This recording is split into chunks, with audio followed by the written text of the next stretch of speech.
Hey, Welsh Mandrels here. Today I'll be demonstrating the use of a mandrel. That's a mandrel there. Basically a hollow tube, or filled tube, of set size, that's 10mm. Very golden, that. That's because it's gold plated.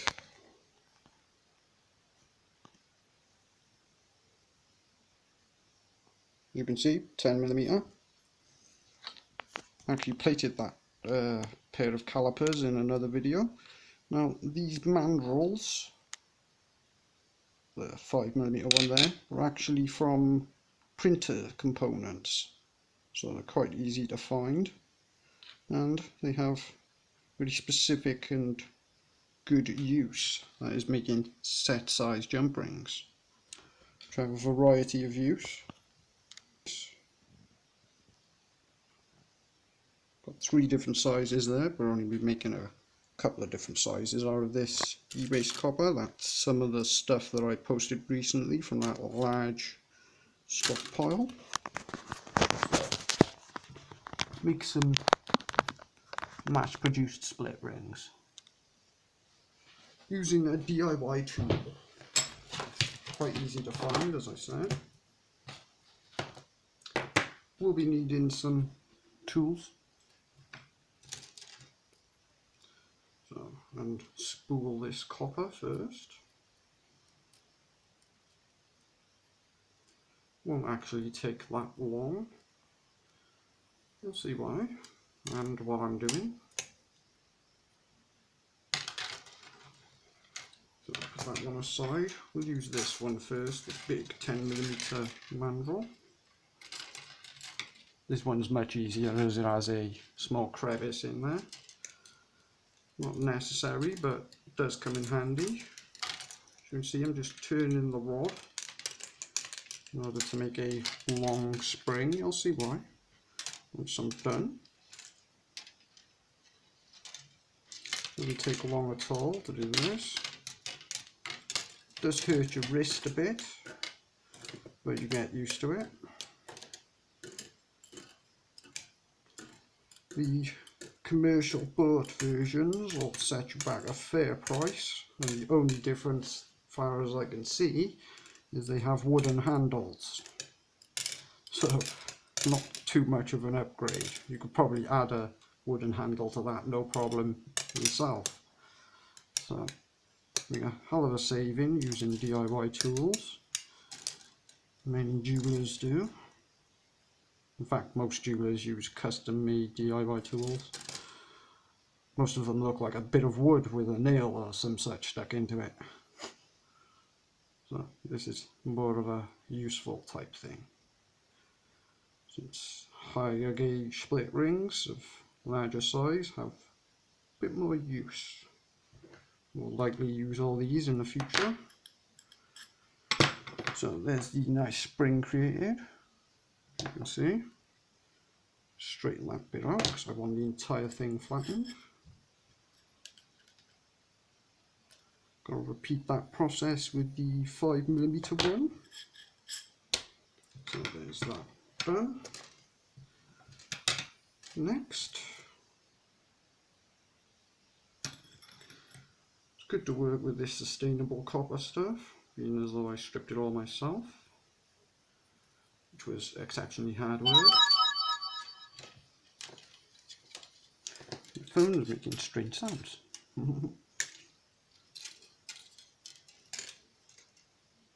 So, as you can see what I'm doing there, and wrap that round, and continue.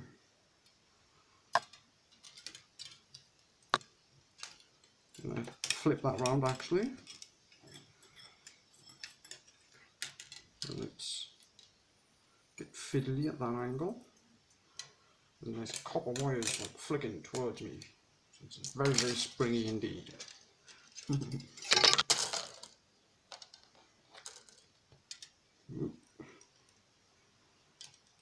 Same again, wrapping it round the steel rod.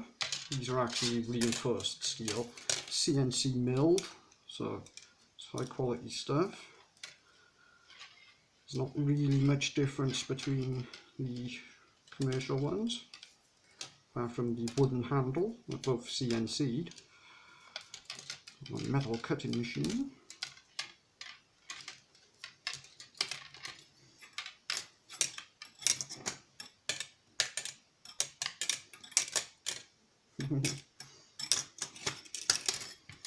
You can see the smaller ones take a bit more wrapping.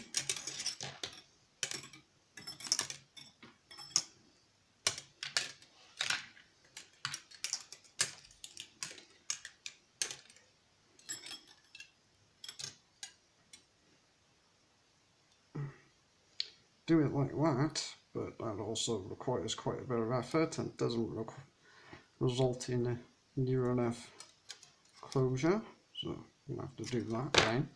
So I've got to do it the slow way. We're rotating the rod and the wire at the same time. Keep them nice and neat and close together.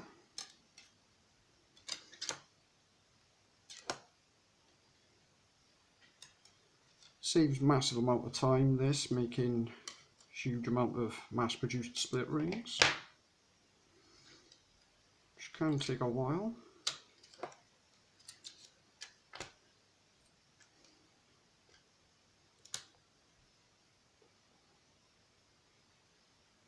Easier towards the end there, as you can see.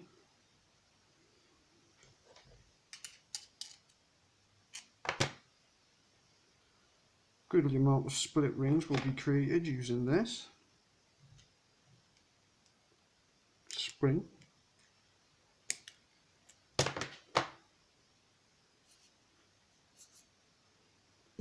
So now I will show how to remove them. So I've got that piece there too, 10mm jump rings. Very, very nice. Which I will need clippers to do this part. So snip there. Split ring. 10mm, perfect. No screwing about with wire bending tools or large machines.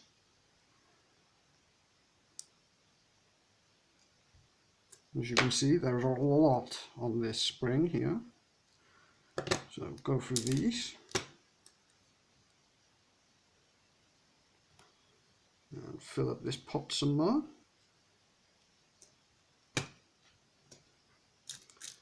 Probably post a different thumbnail image to what I have here.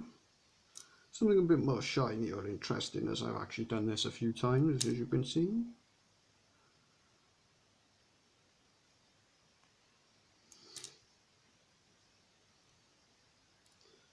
Same process, cutting with the smaller ones.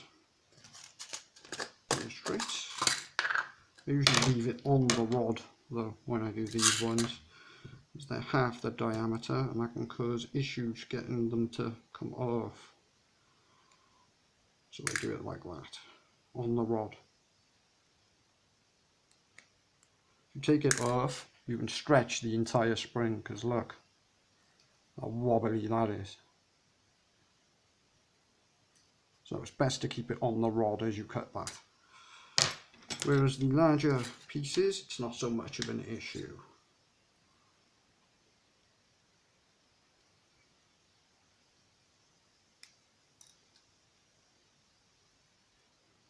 Doesn't take long at all to mass produce rings this way.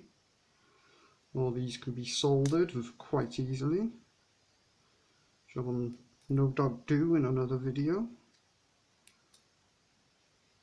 But I also want to make some more interesting coppery based things very soon, and hopefully melt some metal, because I haven't made some ingots in quite a while. I miss melting metal. It's been at least a week since I've melted something into a bar. Just a long time for me.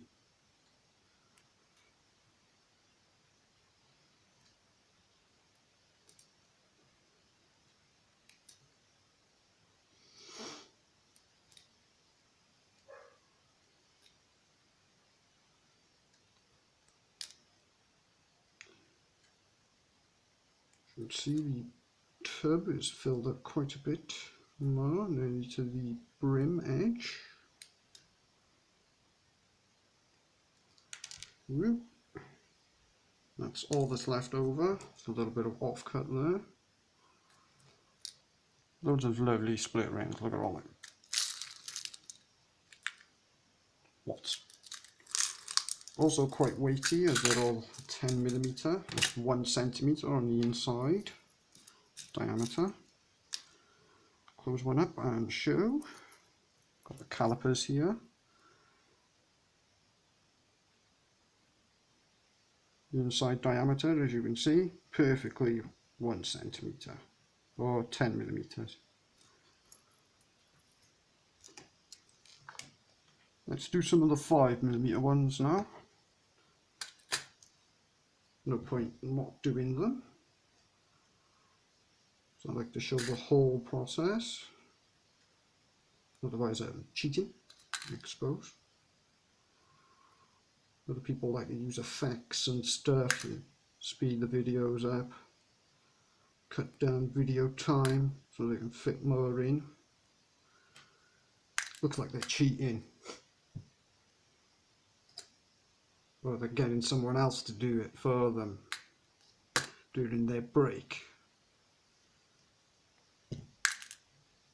Which is probably true for a lot of YouTubers. It's, YouTube is like that.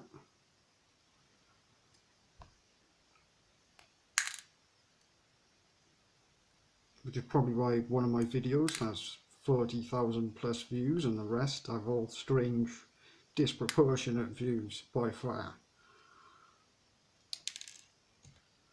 Because YouTube is weird and doesn't quite work.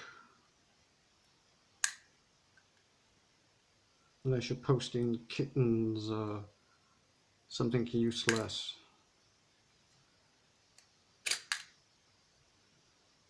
Showing off your impressive hat collection. 10 million views. That's YouTube view. These people are cheaters and probably pay for their subs. Well, they do pay for their subs, I've seen it.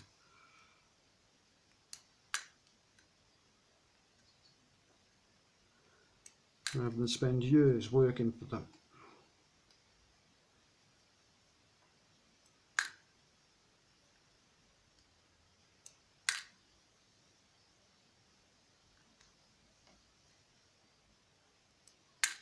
You can see you can get quite a lot off a single spring. So these mandrels are definitely going to have an incredible amount of use out of them. We also have other sizes. We have an 8mm and a 6mm one, which will come in great for making all sorts of nice jewellery. Still, it's going to take me an extremely long amount of time to use all of what I have, so I guess I'll have to make some more complex stuff. But I will still need a few pots of split rings regardless.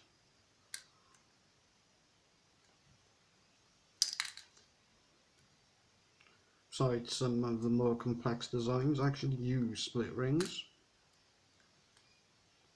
And I also have a lot of ideas for some very pretty and funky pendants made out of copper, which will require several sizes of split ring. So I need to make a lot, which is why I am.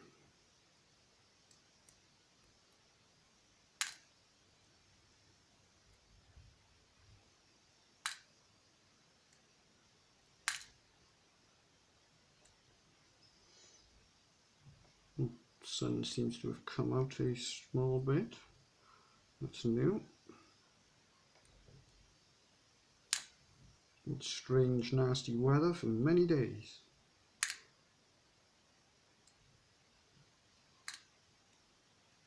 Although that's been the case everywhere, apparently.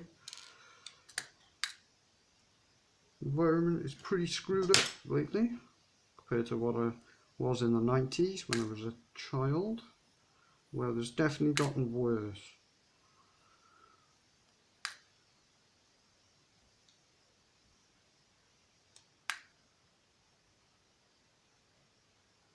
done. Nice 5mm ones. Check the gauge on them. The inner diameter. Oh, perfect. Lovely. That's filled up. As you can see, you can get a lot of 5mm ones inside of a jar, as they are half the size of the big ones. So, quick look at them.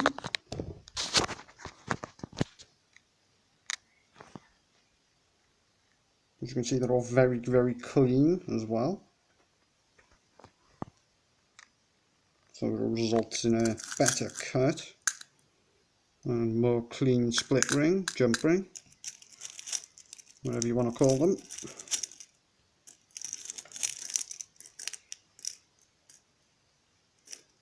And this can be used in pretty much any gauge of copper wire up to about, I'd say about 5mm, maybe thicker. Any thicker you'll probably have to use a tool to wrap it. Anyway, lots of split rings and how to use a mandrel.